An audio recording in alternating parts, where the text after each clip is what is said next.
So, as you have done this work, it's interesting. Now, you started, basically recording rap videos. Is that what you're telling me? Yeah. I mean, yeah, pretty much. Yeah. Yeah.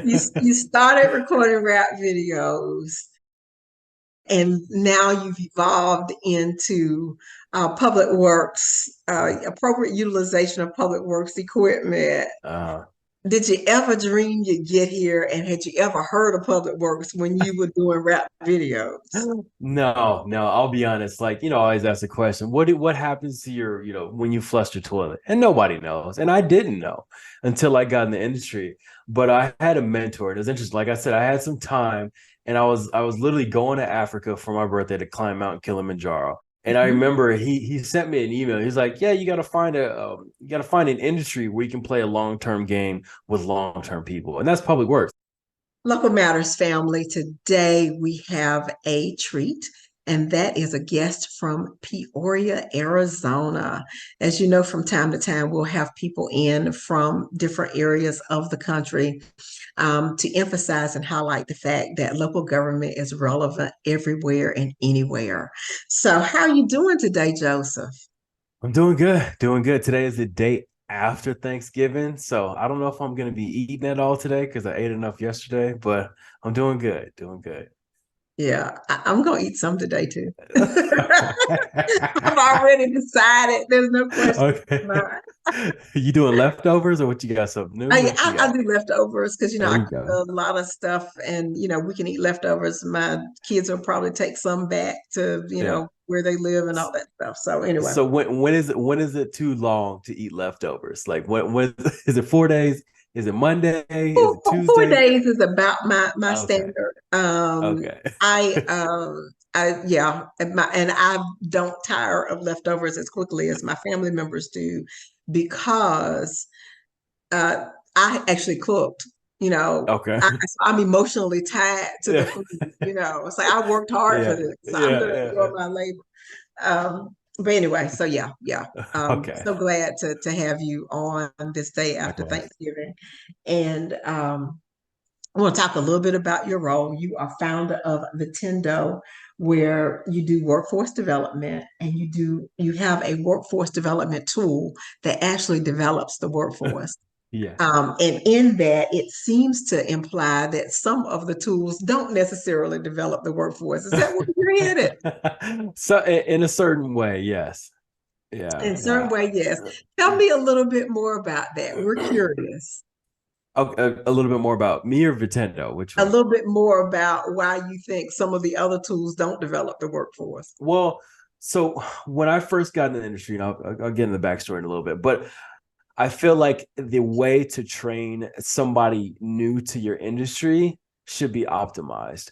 Optimized meaning, and I say this to everybody, I say, you said you went to Lowe's to get a faucet, right? Mhm. I'm sure when before you went and got the faucet, you probably went on YouTube to find a video to how to install that faucet and how it's supposed to properly work. Because 99% of people do that. We go on YouTube to find a video, to find a product or a service to figure out how to operate or fix it.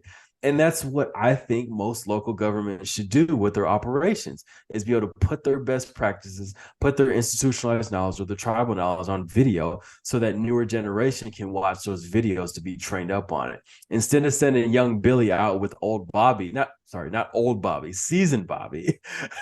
Seasoned Bobby has been there for 35 plus years. He knows where every wet well is, knows where every manhole is, knows everything about the utilities in that city.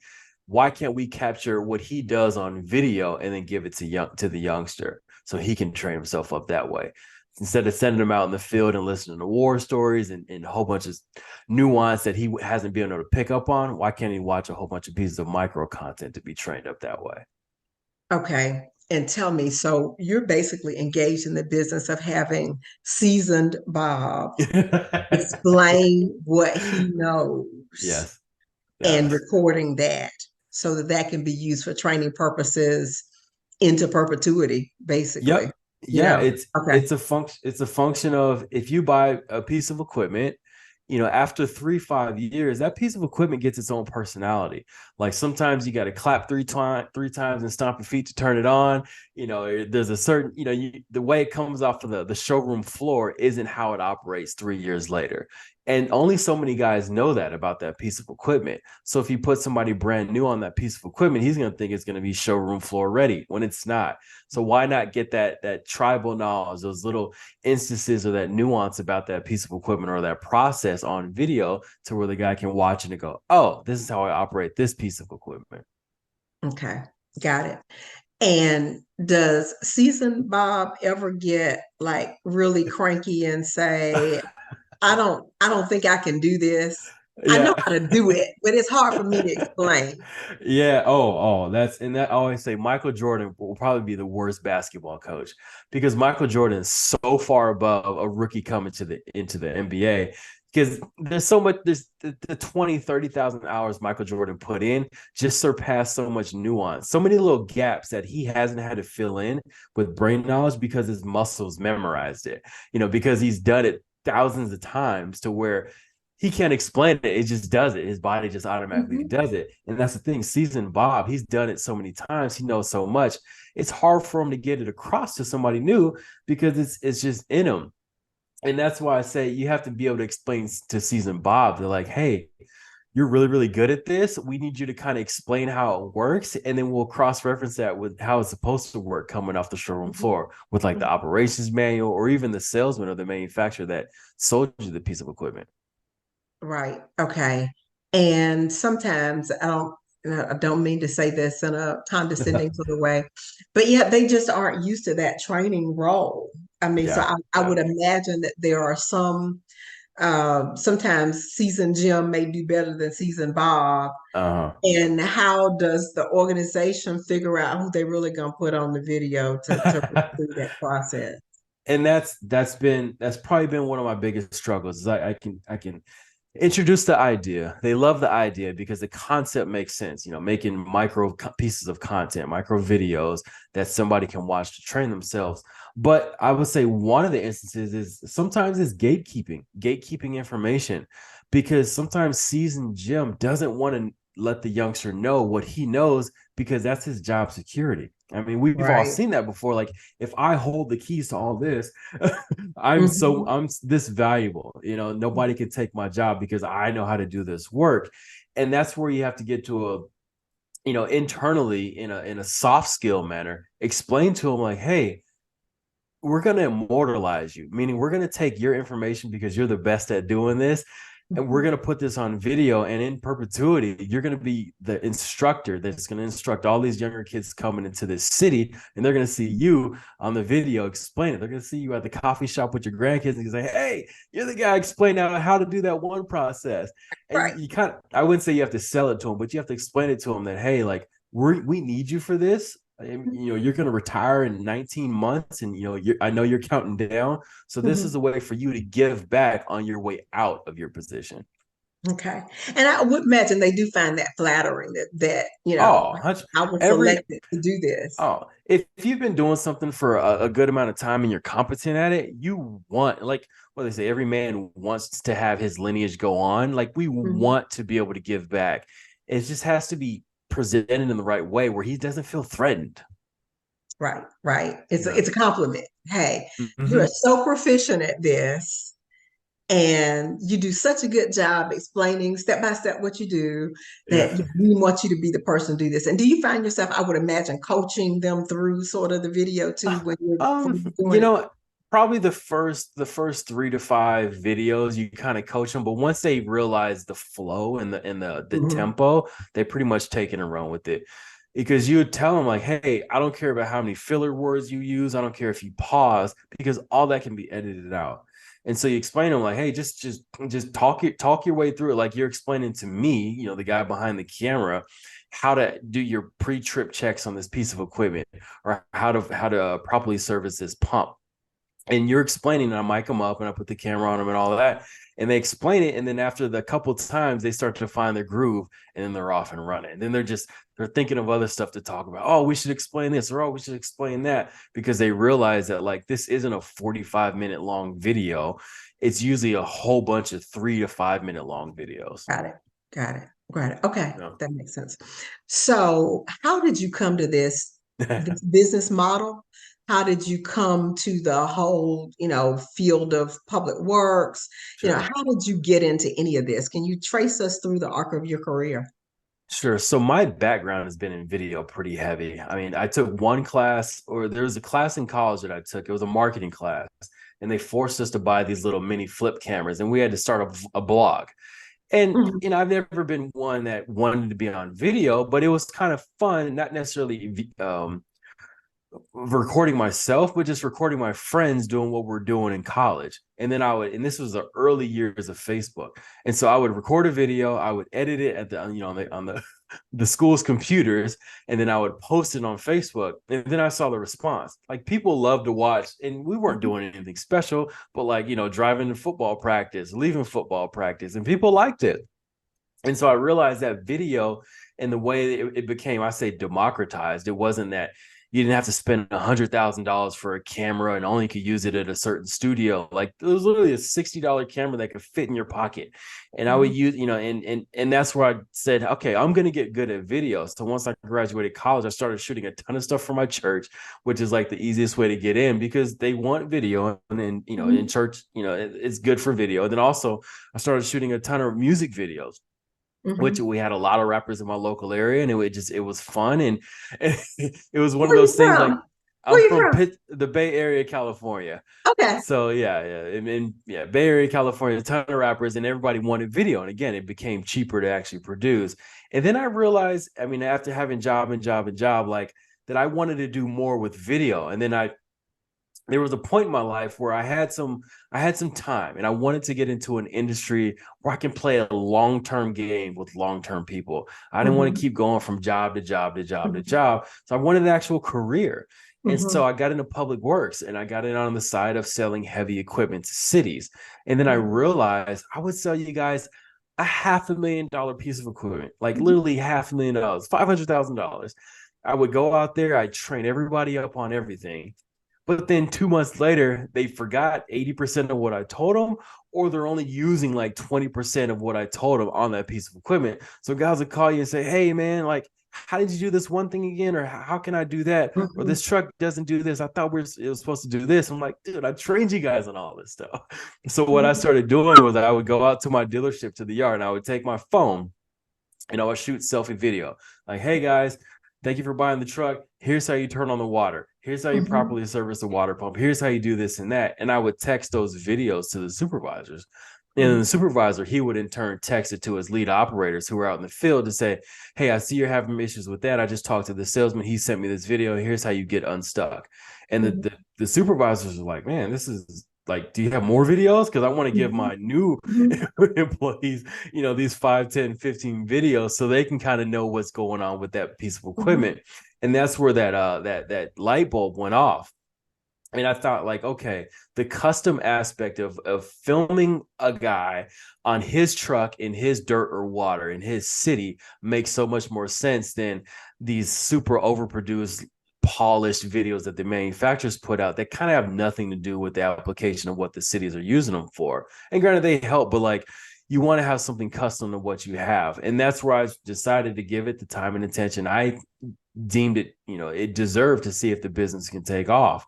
And 2 years later, I'm still having fun with it, still doing it. And I think it was just that marriage of video and public works.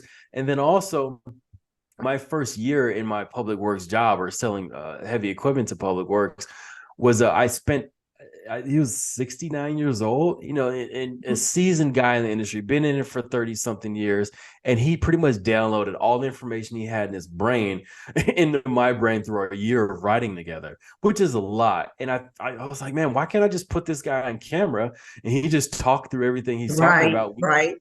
chew the meat, edit out the fat and keep the meat, spit out the bones, and then use this for all the other employees in my dealer that who couldn't ride with the guy every day. And I'm thinking like, I'm getting all this information, but not everybody else is. And that's where I noticed that like there's so many guys leaving the industry and they just want to be able to impart their wisdom and knowledge on the younger generation, but there's nobody there to capture it. And yeah, there's plenty of SOPs on PDF, but let's be honest, the millennial, Gen X, Gen Zer, they're not going to read this 40-page PDF on an SOP.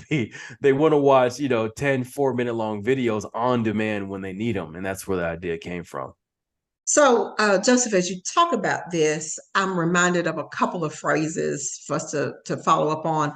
One of them is the brain drain, because we know Mm, lots of organizations everywhere, I know local government in particular, has experienced the loss of uh, organizational history, yeah. loss of information, technical information in this particular case. And the other thing that came to mind is just how expensive it is to run a local government organization, because you just made reference to pieces of equipment that are often $500,000 a piece. And I'm not sure the average person has a clue of how expensive it really is to run a government. I'm That's sure. why Yeah. you look at government organizations and their budgets are in the hundreds of millions of dollars or even $1 billion budgets. And that's why.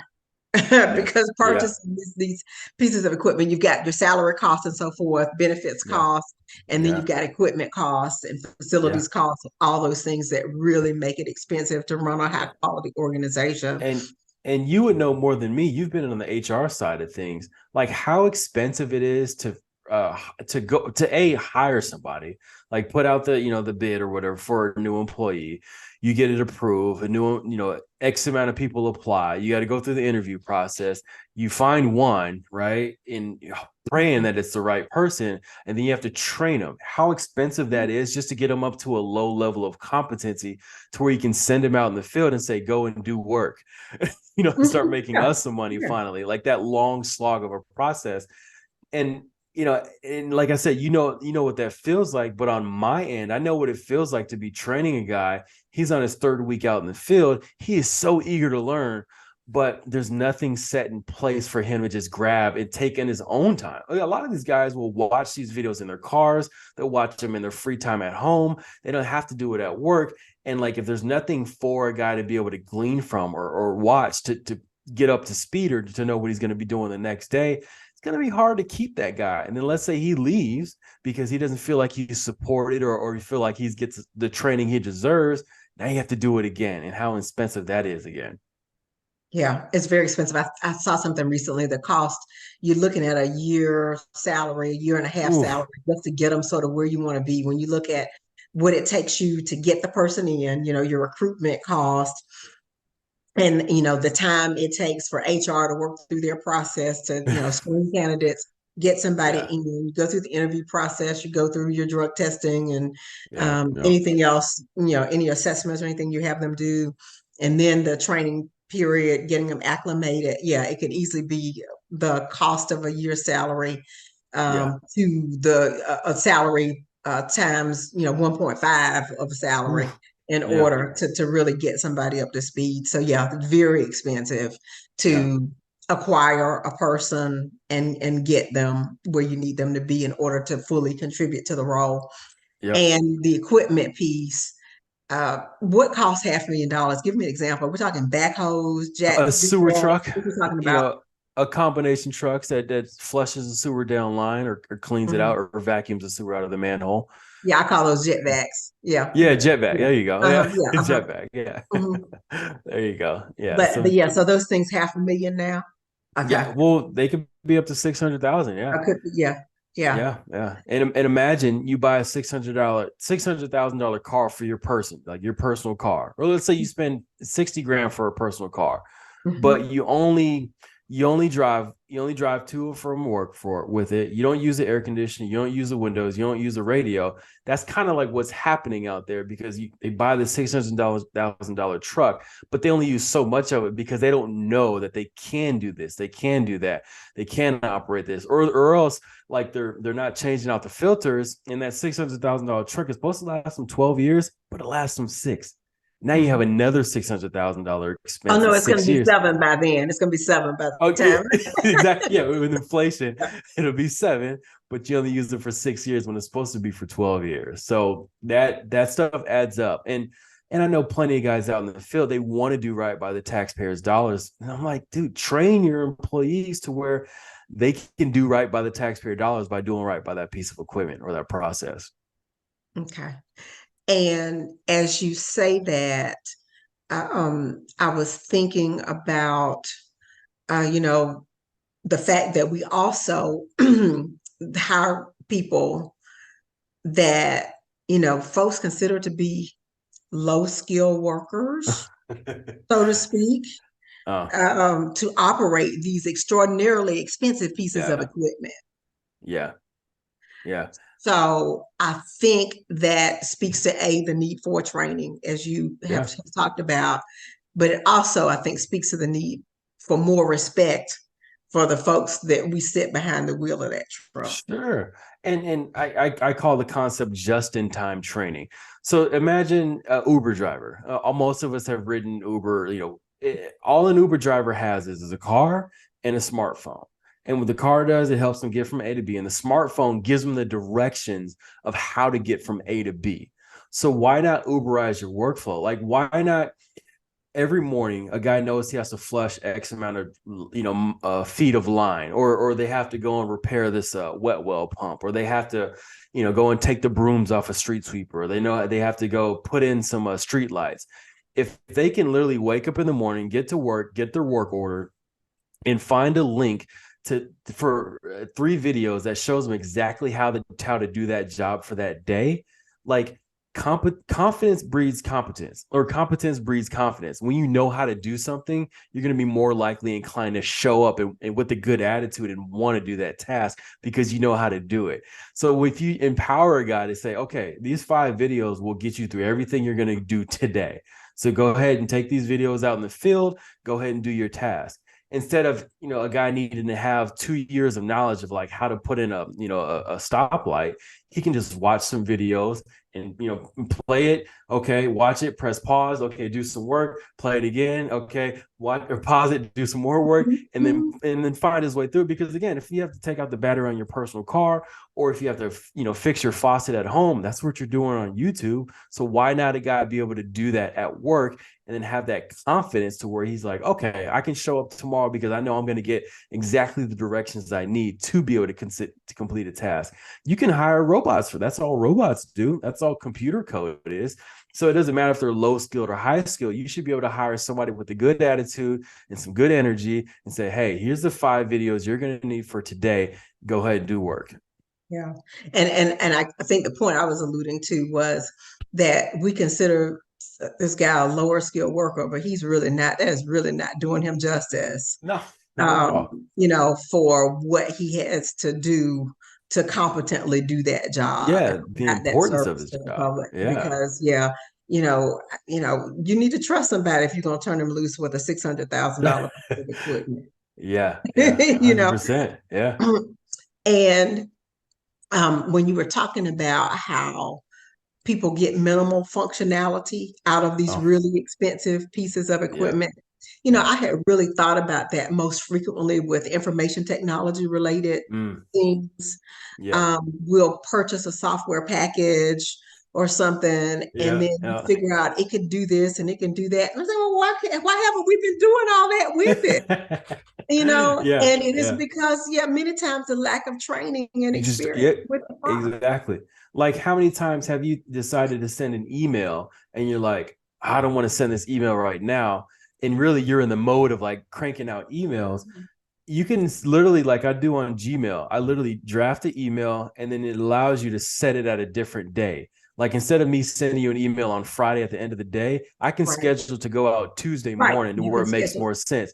And I've worked with people who don't even know that. And they're like, I mean, like, of course you're always behind because you're not, if you have an hour to do this stuff, why not get all those Right, things scheduled to where right. you can have those emails go out automatically, or even use calendar alerts. Like, if you have to fill out a certain form, like use a task to where it reminds you to get that task done.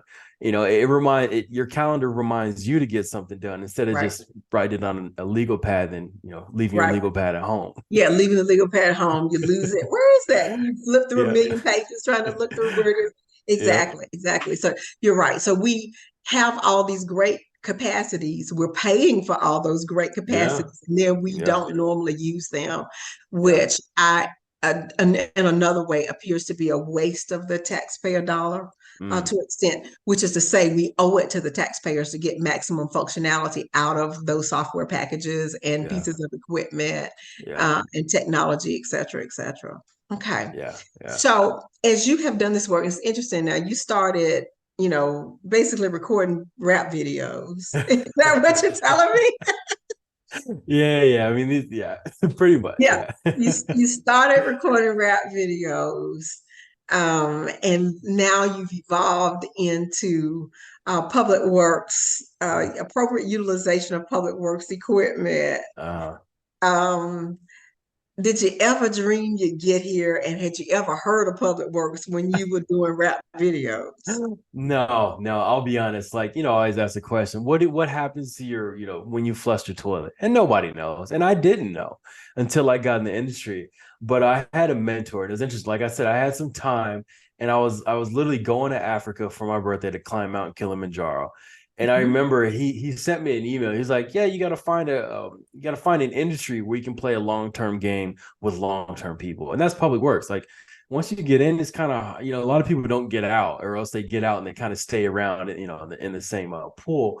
But I knew it would be a long term game because it's a higher price, a piece of equipment, and it made sense. And so when I came down off the mountain, I knew that I wanted to get into public works, and that's where my brain, I wanted to learn everything about it. I wanted to know all the players in it. I wanted to be so immersed in it that like I couldn't fail at like having the conversation around public works. And then once I got into the position, it just, it blew my mind from there, just how important these jobs are.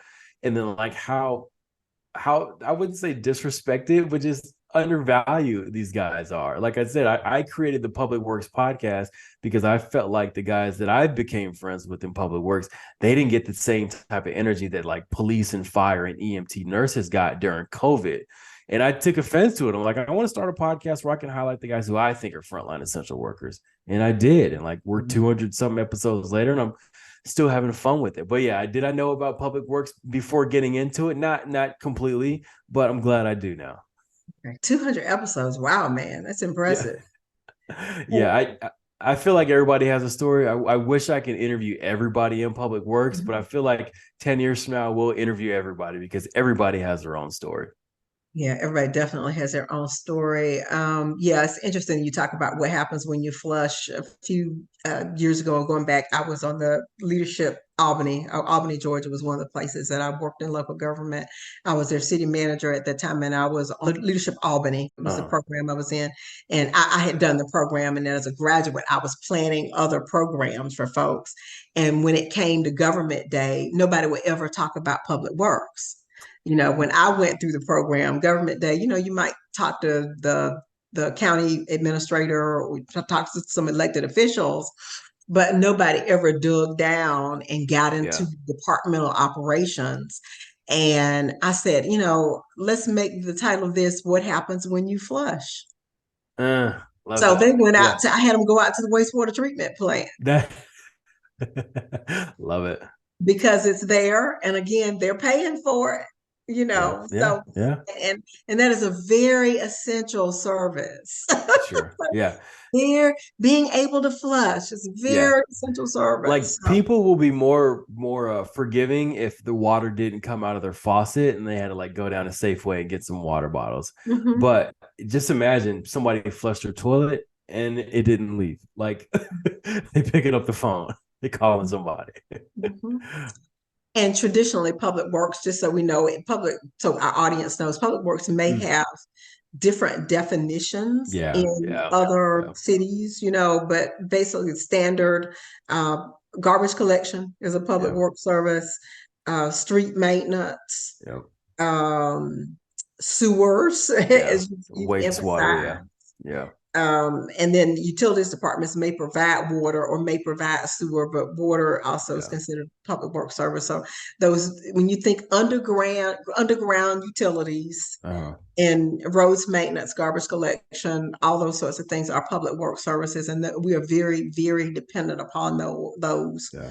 on a daily basis. You're talking about storm drainage, ditch maintenance, all that kind Yeah. of stuff. And people typically, what I found, they don't hold the glamour of, say, public Mm-hmm. safety, because fire and police are always out talking about how they're protecting us, and they are. Yeah. And I don't Yeah. want to take anything away from that. Yeah. They are protecting us, Yeah. but the folk that are providing clean water, they're also protecting you too. 100%. Yeah. Yeah. And that is protection. When you Yeah. got traffic signals and stop signs, that's Yeah. protection. So 100%. I Yeah. think all of that just deserves more. The public deserves more of an understanding of Yeah. what those services are and how important they are to their day-to-day public safety, health and Yeah. safety as well. Yeah. Yeah. So, having been in sales, and tell you, Mm-hmm. I'm not the salesperson. I'm the person typically runs away from a salesperson. Do you like You'd be doing surprised. sales? Do you like doing So, sales? and I'd have to push back just a little bit because you said I'm not the type of person to do sales. Mhm. But if you think of just the basic, the foundation of what a sale is, usually what a sale is a transference of energy. My energy transfers to you. We kind of have the same energy about a certain problem, and then you're willing to part with certain amount of dollars to solve that problem, right? So you probably do this all day, every day. Like, hey guys, you guys want to go to Chipotle tonight? And like the way you say it, how you say it, when you say it, that's a sale. That's a pitch. You Yeah, get what I'm yeah, saying? that's right. And then when That's right. everybody says, "Yeah, let's go to Chipotle," that's you just got a sale. Or like Mhm. when you go to you go to one of the elected officials and say, "Hey, we got to get this certain budget passed." Like that's a pitch. And then when they say yes or no, that's either you get the sale or you don't get the sale. So we're all selling all day, every day. Oh, but to answer the It's I question you're consider asking, yeah. persuasion. It's persuasion. But yeah, I've had to do that a million times on budgets, Sure. And for the you've partner learned job. certain ways to say it, certain times to say it, certain ways to present it to persuade them to get you what you want. And but I'll answer the question that you're asking. My sale, like me in sales, is not necessarily me trying to convince somebody that they need to do business with Vitendo. It's mainly showing them and exposing the issue that yes, you do have turnover. Yes, you do have seasoned operators leaving the industry, and yes, you will have to rehire.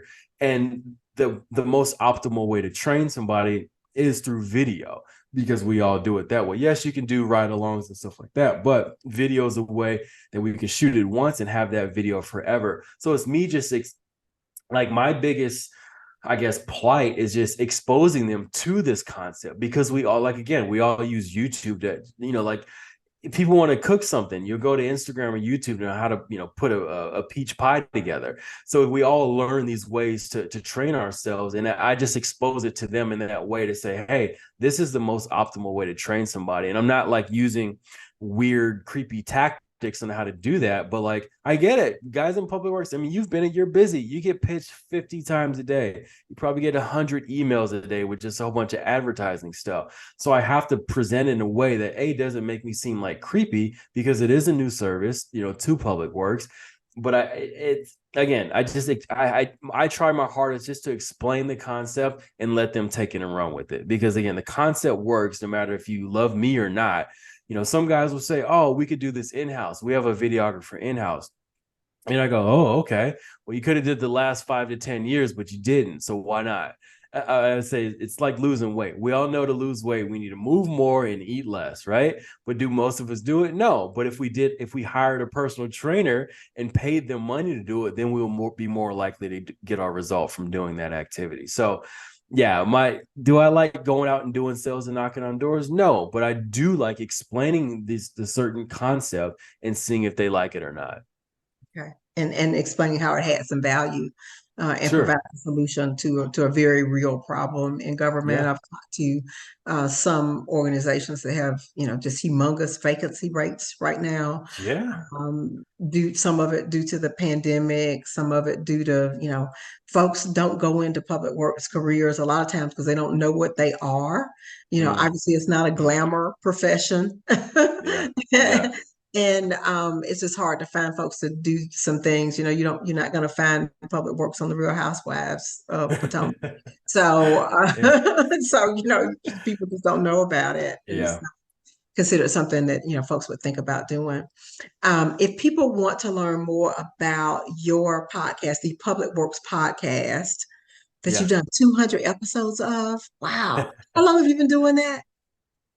Um, Probably when the pandemic started. Well, no, towards the end of the pandemic, like 2021, December. I think that's when I first cranked out a couple first episodes. Mhm. So yeah, a Okay. couple years. Yeah. And where would they find those episodes if they want to be? So I would start off, follow me on LinkedIn. That's where I guess produce 90% of my content. Of course, I'm on YouTube at Vitendo Training Solutions. But literally, if you Google the Public Works podcast, you'll see some episodes, and that's where you can start to find it from there. The Public Works podcast, and I will Yeah. also let people know that we've done a swap cast. So Yeah. Joseph is now a guest on Local Matters, and I'm not a guest on the Public Works podcast, where I share war stories from over the years and a little knowledge that I've gained over these decades Yeah. in local government. So please look for the Public Works podcast on Google that, look for it on YouTube, and tell me how they reach you if they want to speak with you personally, Joseph. Yeah. Again, they can go to vitendo.us, vitendo.us. That explains the service of what I talked about. And then you can find my email address and inquiry forms and all that on there. Okay. And last question, is there anything you wish I had asked you that I didn't? Um, Anything you wish you'd asked me? Not necessarily. Most in regarding the podcast, yes, I want to interview everybody on the podcast. So don't be afraid to reach out. It's again, I feel like everybody has their own story and trajectory into the industry. I feel like there's a lot of youngsters out there who are trying to find their way in life. And if they could listen to a Janice's episode and hear how she got into the industry and how she navigated her way through the industry, that'll make them more confident in taking their steps into the industry. Because again, a lot of young kids go to basketball, football, sports, they go to tech because it's all over the place. It's everywhere. So why not make public works that same way and plaster it everywhere? All right, awesome. Thank you so much for being a guest on the Local Matters podcast of Georgia. You are Sure now thing. a part of our family. Thank you.